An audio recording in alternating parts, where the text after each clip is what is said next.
இன்னைக்கு நம்ம பார்க்க போகிறது கத்திரிக்காய் கடையில் செய்ய போகிறேன். பாருங்கள், எண்ணெய் கடுகு போட்டு கருவேப்பிலை தலை, சின்ன வெங்காயம் ஒரு 10 வெங்காயத்தை நறுக்கி வச்சு, பூண்டு ஒரு 4-5 பல்லு பூண்டு, ஒரு 2 தக்காளி எடுத்து கட் பண்ணி வச்சு தக்காளி போடலாம்.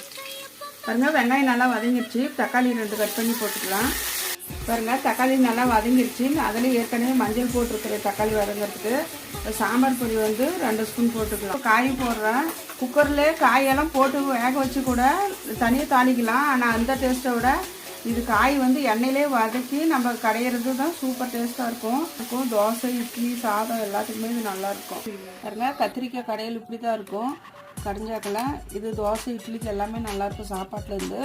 லாஸ்ட்டாக நம்ம கொஞ்சம் தேங்காய் துருவி, அது ஒரு கை அளவு தேங்காய் துருவி போட்டுட்டா, கொத்தமல்லி தலை கொஞ்சம் போட்டு கலக்கிட்டோம்னா அவ்வளோதான், சூப்பராக இருக்கும். நம்ம குக்கரில் வேக வச்சு தாளிக்கிறத விட காய் எண்ணெயிலே வெந்து நம்ம கடைஞ்சி சாப்பிட்றது சூப்பராக இருக்கும். செஞ்சு சாப்பிட்டு பாருங்கள்.